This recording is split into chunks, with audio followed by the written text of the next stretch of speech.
자, 의사소통 제9강 수업을 시작하도록 하겠습니다.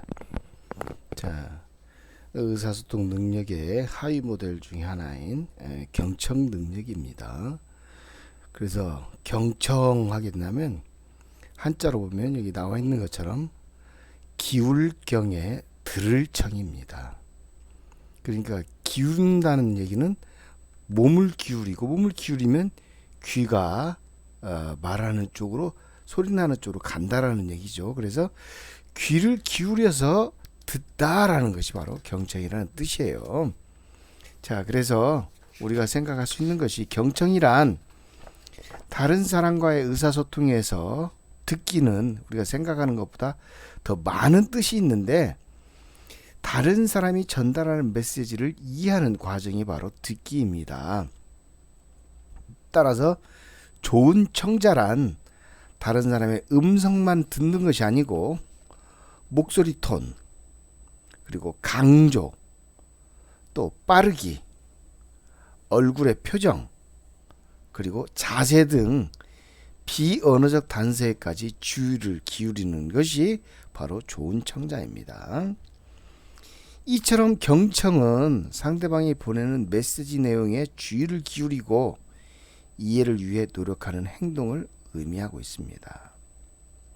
그래서 경청을 통해 상대방은 우리가 그들에게 얼마나 집중하고 있는지 알 수 있죠. 그래서 경청은 대화의 과정에서 신뢰를 쌓을 수 있는 최고의 방법 중 하나입니다. 우리가 먼저 경청하면 상대는 자신도 모르게 더 집중하게 됩니다. 그래서 우리 말과 메시지, 감정은 더욱 효과적으로 상대에게 전달되는 것이죠. 즉, 경청은 우리가 상대의 말에만 귀를 기울이는 것이 아니고, 우리가 경청함으로써 상대방 역시 우리의 말에 귀를 기울이게 된다라는 얘기입니다. 즉, 상대방의 얘기만 귀 기울여 듣는 것이 아니라 상대방의 얘기를 귀 기울여 들음으로써 상대방이 또 그 대화에 집중하게 만들므로써 우리가 서로 대화를 하는 상태에 있어서 충분한 의사소통이 생길 수 있다라는 얘기죠. 그래서 공감하는 부분이 생겨날 수 있다라는 얘기입니다.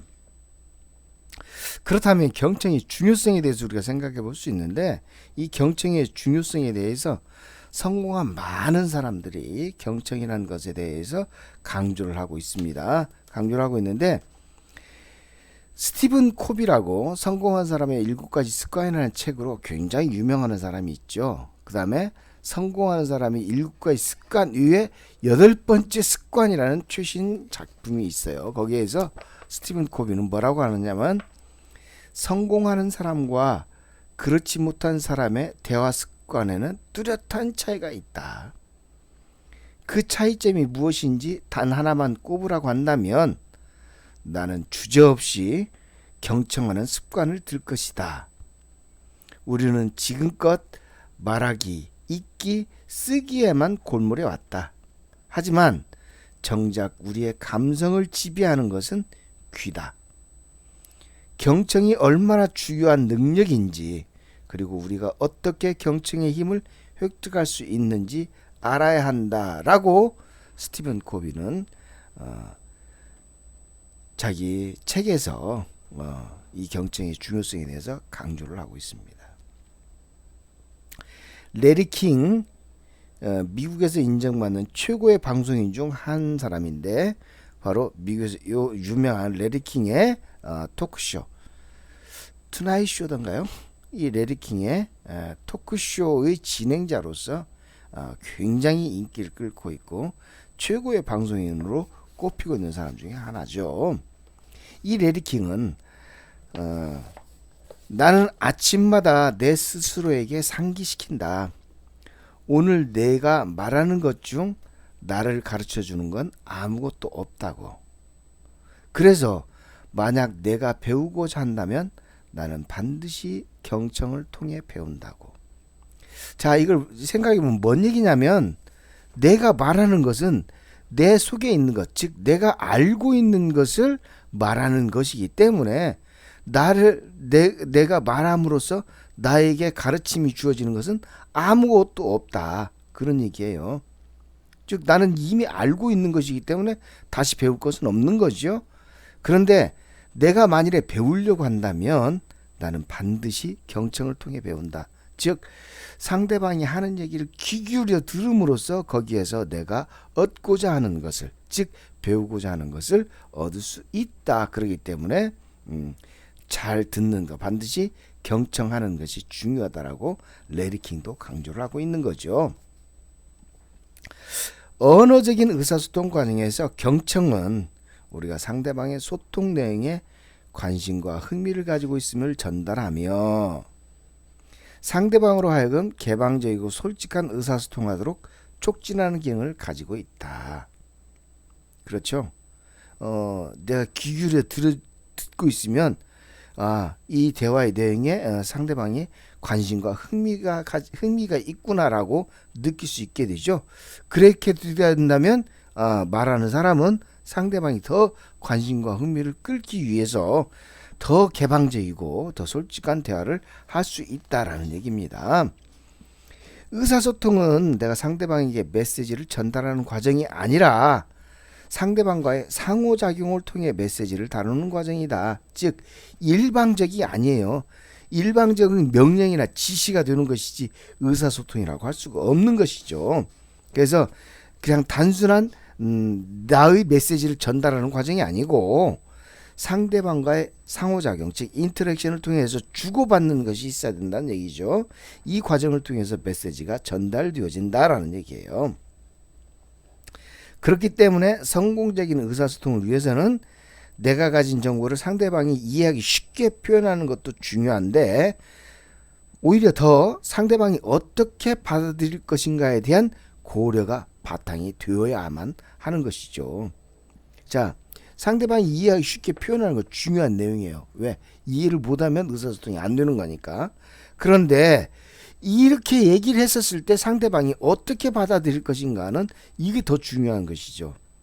나는 기껏 애를 써서 상대방이 이런 정보를 전달하고자 해서 그런 정보를 전달하고자 메시지를 전달했는데 상대방은 그걸 받아들일 그런 여력이나 자세가 전혀 없어요.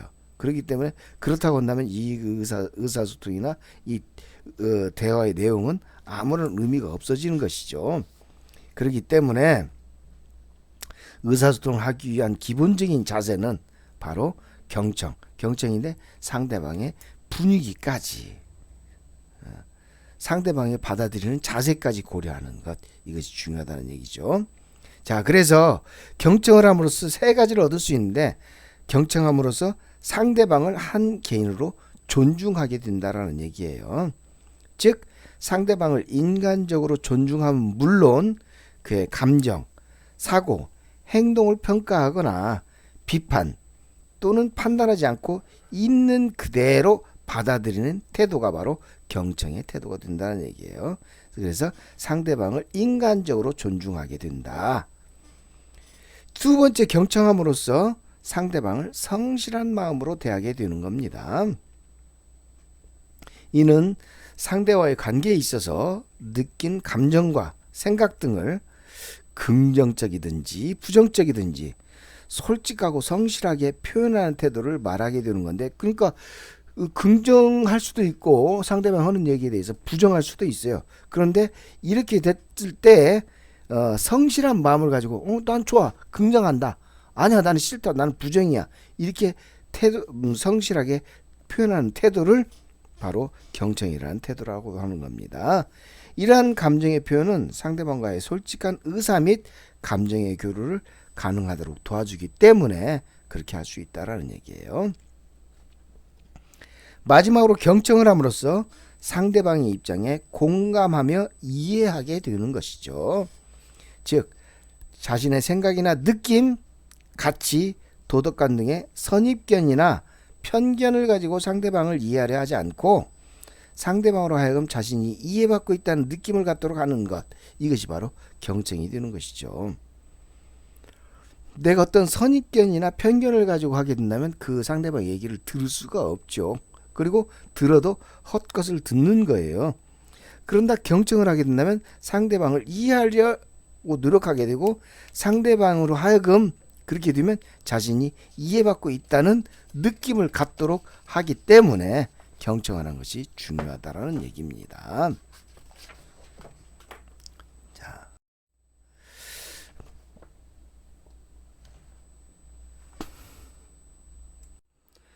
자, 여기서 북 리뷰를 한번 보겠습니다. 마음을 이기는 아는 자가 이긴다. 넌 컨택트 시대의 연결, 소통, 어울림. 그리고 저자는 김상임입니다. 이 김상임이라는 분은 CJ 푸드빌 신규 사업 본부 본부장 상무로서 있었고, 그리고 CJ 푸드빌 빕스, 여러분 잘 아는 빕스 사업부의 부장이기도 했었습니다. 자, 그래서 굉장히 이 관련된 마음 관련 리더십 이런 부분에 있어서 많은 강연을 하고 다니는 그런 분이에요. 그래서 이 김상임이라는 저자가 쓴 마음을 아는 자가 이긴다, 여기에서 밑에 지금 작게 부제가 나와 있습니다. 첫 번째 부제는 넌 컨텍스트 시대의 연결, 소통, 어울림 그랬어요. 자, 넌 컨텍스트 주로 직접적인 접촉이 아니죠. 우리가 인터넷이나 이런 모든 것들을 이용하기 때문에, 또는 전화나 이런 것들을 이용하기 때문에 우리가 자주 이렇게 사람과 직접적인 소통을 하진 접촉은 하지 않아요. 그러니까 넌 컨택트 시대라고 얘기를 했어요. 그런데도 이 넌 컨택트 시대라 하더라도 사람과 사람 사이에 연결이 있어야 되고 소통이 있게 되고, 그러한 가운데서 어울림이 만들어지는 과정을 지금 부제로 선택했고, 또 마지막 부제로 뭐라고 나왔냐면 사람을 움직이게 하는 마음 알아차림, 이건 경청의 힘이다 라고 얘기를 하고 있어요. 여기에서 생각, thought, 감정, emotion, 갈망, desire, 이 세 가지로서 TED로 TED하라 라고 얘기를 했어요. 생각, 감정, 갈망하라, 이렇게 얘기가 나오는 거예요. 자, 그렇다면 이 북리뷰 마음을 아는 자가 이긴다에 대해서 한번 우리가 살펴보겠습니다. 대인관계, 습관, 성과 창출, 더 나아가서 인생의 모든 것들은 분명한 의도를 가져야 제대로 변하게 된다. 의도를 가지고 내 마음을 알아주면 내가 변하게 되고, 상대의 마음을 들어주면 상대가 변하게 된다. 생각, thought, 감정, emotion, 갈망, desire를 한 세트, 즉 TED로 마음을 알아봐주면 된다라고 강조를 합니다. 그럼 다음 세 가지 질문이면 마음을 알아차리는 일이 가능하다라고 저자는 강조하고 있어요. 첫째, 지금 어떤 감정이 느껴지십니까? 바로 감정. 들었을 때 어떤 감정이 느껴지느냐? 감정, emotion. 두 번째로 그 감정은 어떤 생각에서 비롯되었습니까? 생각, thought. 셋째, 그래서 지금 원하는 것이 무엇입니까? 갈망, desire.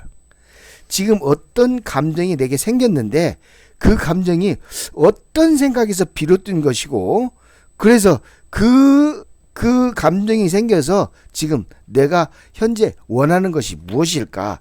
바로 이것을 알면 상대방의 마음을 알 수 있게 된다는 얘기요.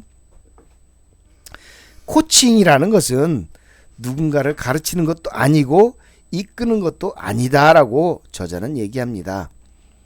그저 있는 그대로 그 사람의 가치를 믿고 인정해 주어 스스로 잠재력을 일깨울 수 있도록 옆에서 돕는 일이 코칭이라고 얘기하고 있습니다. 이 세상 모든 일은 상대적이어서 누군가를 믿지 못한다는 건 나도 상대에게 믿음을 주지 못한 것에 다름 아니다 라고 저자는 말하고 있습니다. 자, 그래서 이 저자는 경청의 단계를 3단계로 지금 나눠서 얘기를 하고 있어요.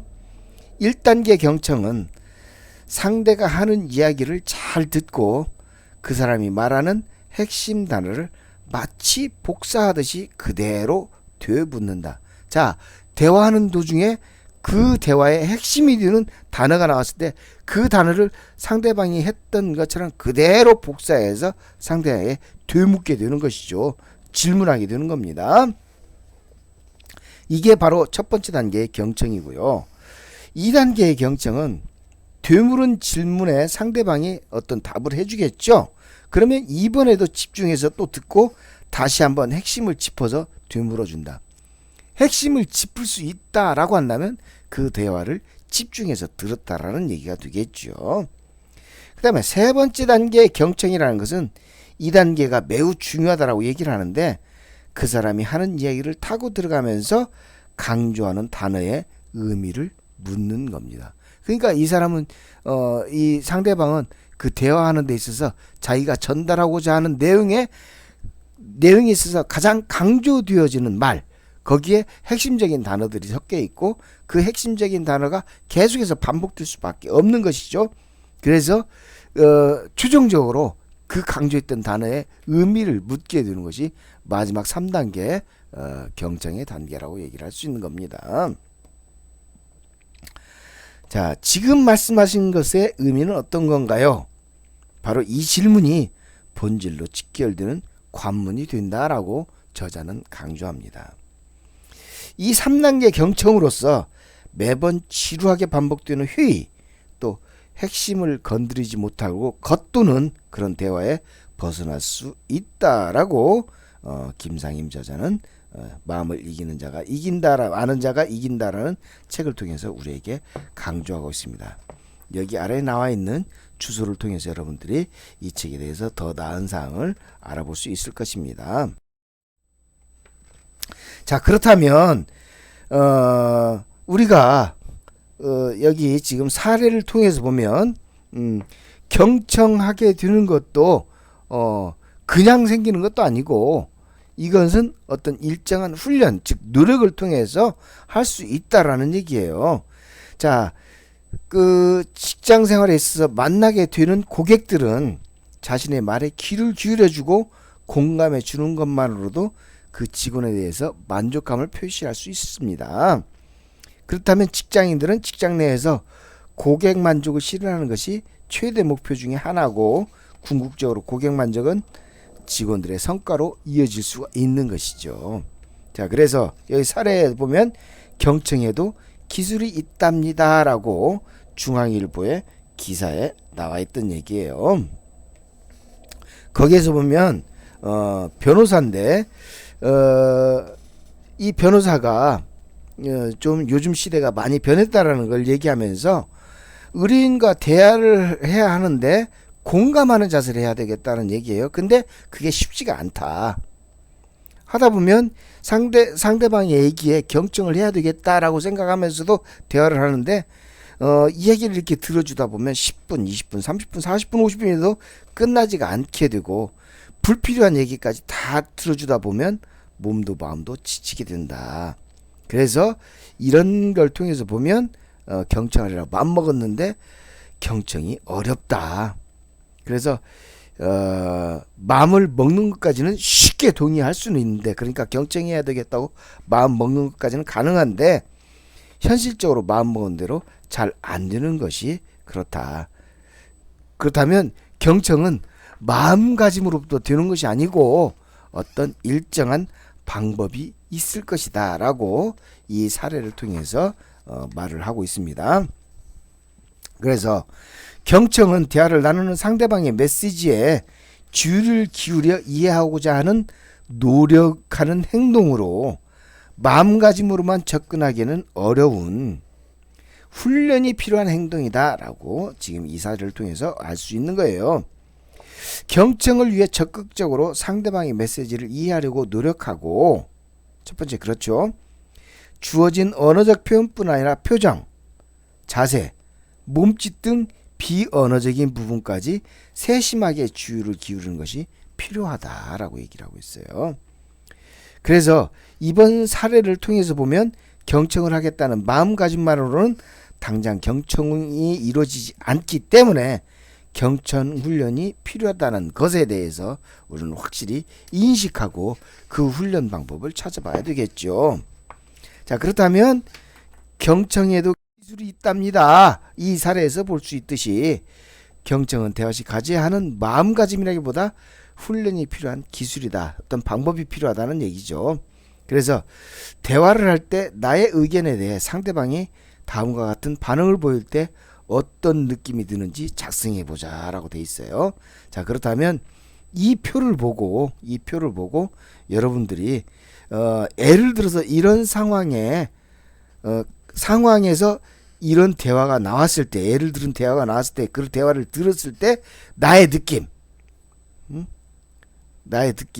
상대방이 내가 어떤 의견을 얘기를 했는데 이런 상대방이 이런 상황으로 이런 예를 들어서 얘기를 한다고 한다면 나는 어떤 느낌이 들 건지, 이것을 여러분들이 과제물로 한번 여러분들 스스로, 이건 답이 없는 거니까요. 답이 없는 거니까 여러분들 스스로 어떤 생각을 갖고 있는지 좀 알고 싶으니까 이런 상황에서 이러한 예에 관련된 답변을 내 의견에 대해서 상대방이 했을 때 나는 어떤 느낌이 드는지, 상황이 지금 10가지가 있죠.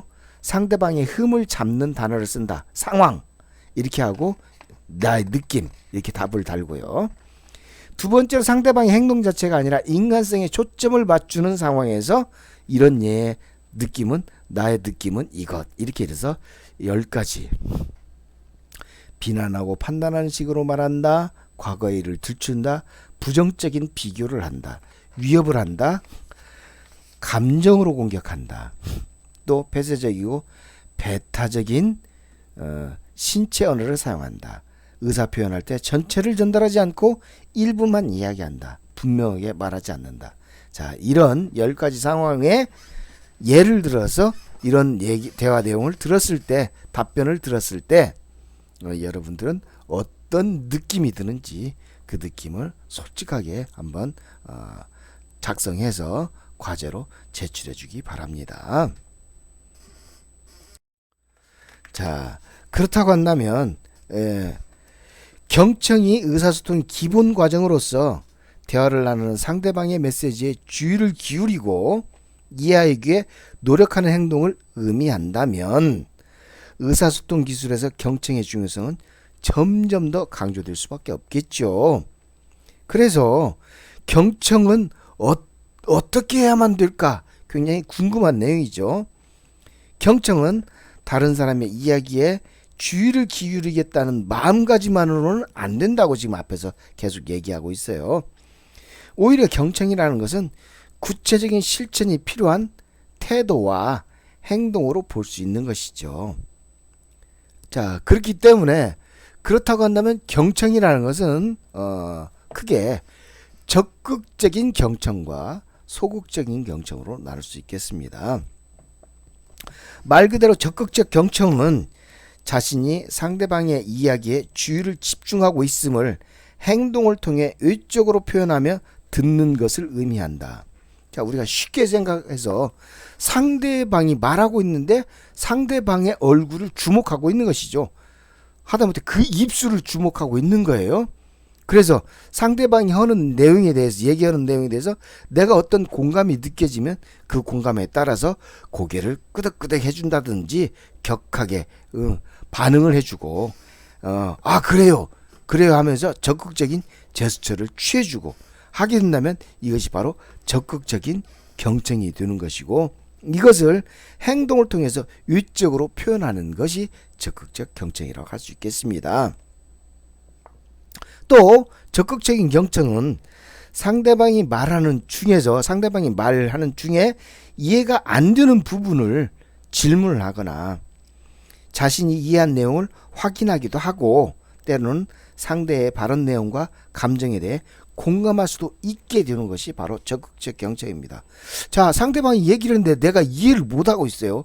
이해를 못했는데 마치 그냥 이해한 것처럼 넘어가 버리고 나서 나중에 그렇게 되면 상대방이 예를 들어서 질문했을 때, 대화가 완전히 끝났다라고 얘기를 했을 때 상대방은 자기 자신이 전달하고자 하는 내용이 충분히 전달됐더라고 생각을 하고 했을 텐데 나는 결국 엉뚱한 소리를 할 수밖에 없는 것이죠. 왜? 내가 분명히 그 말을 이해 못했는데 나는 그 순간에는 마치 이해한 것처럼 넘어가 버렸기 때문에 그래요. 자, 그래서 이 적극적 경청은 이해가 안 되는 부분은 질문하거나 또 내가 상대방이 한 내용에 대해서 내가 이해한 부분을 얘기함으로써 상대방이 제대로 자기가 전달했는가 확인할 수도 있는 내용이 되는 것이죠. 그래서 상대방이 발언한 내용에 공감을 할 수 있는 부분, 바로 이것이 적극적 경청이 되는 겁니다. 그렇다고 한다면 소극적 경청은 뭡니까? 소극적 경청은 상대방의 이야기에 특별한 반응을 표현하지 않고 수동적으로 듣는 것을 의미합니다. 즉 상대방이 하는 말을 중간에 자르거나 다른 화제로 돌리지 않고 상대의 이야기를 수동적으로 따라가는 것을 의미합니다. 즉 그냥 덤덤하니 상대방이 주목하면서 아무런 액션도 없이 그냥 주의를 기울여서 들어주기만 하는 거예요. 그냥 듣기만 하고 상대방이 하는 대로만 그대로 따라가는 것이죠. 지극히 소극적인 경청이 될 수 있겠습니다. 자, 그래서 경청에 대해서도 적극적인 경청과 소극적인 경청, 이 두 가지에 대해서 살펴봤습니다. 그러면 제 9강은 여기까지 하고 다음 주 10강은 경청을 위한 기본적인 태도부터 우리가 하도록 하겠습니다. 자, 고맙습니다.